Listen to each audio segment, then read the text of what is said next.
Hi, I'm Mandy Hanks, Program Director for Expanded Duty Dental Assisting here at Tri-County Technical College. As a certified dental assistant and a registered dental hygienist, I am very familiar with PPE and know what it's like to wear a mask and other personal protective equipment for extended periods of time on the job. But as a college instructor, you probably never imagined it would be a part of your daily routine. However, with the COVID-19 pandemic, Tri-County now has a policy that every person on our campuses and learning centers must wear a face covering or mask in areas where physical distancing cannot be maintained. And that includes the classroom. Teaching while wearing a face covering can present some challenges, so in this video, I'm going to share some of my tips with you. Tip number 1 is to practice.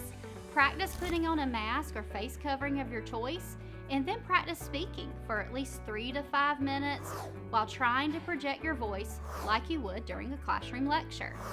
This will help you get used to the feel of lecturing in a mask. It's also a good idea to either practice with colleagues or family members present so that they can let you know how well they can hear and understand your words.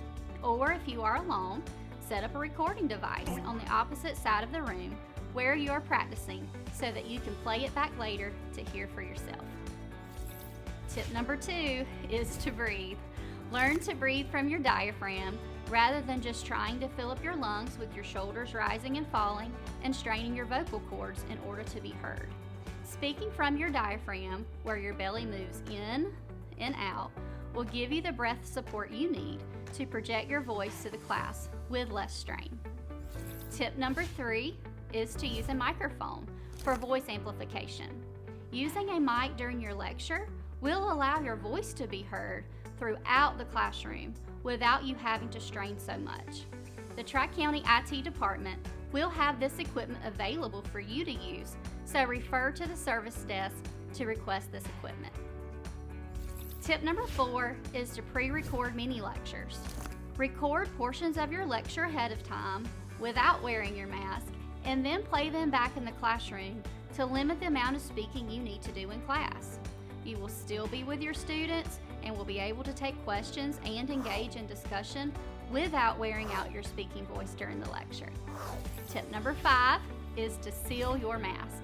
If you wear eyeglasses or are wearing a face shield in addition to your mask, then you may have some trouble with fogging.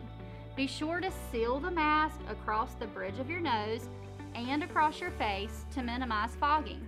Remember, dangers lurk when we cannot see. Tip number 6 is to treat your mask with care to avoid cross-contamination. Refrain from touching the front of the mask, which will compromise its use and your protection. For disposable masks, dispose them once they become soiled or wet. Store for later use in a brown paper bag or container. For fabric face coverings, be sure to launder them regularly. Do not carry a dirty mask in your pocket. Wear it under your chin or looped on one ear. As I said at the beginning, I've had years of practice wearing a mask to work, and I'm here to tell you that with time and by following these tips, you will get the hang of it and learn to make this a normal part of your routine.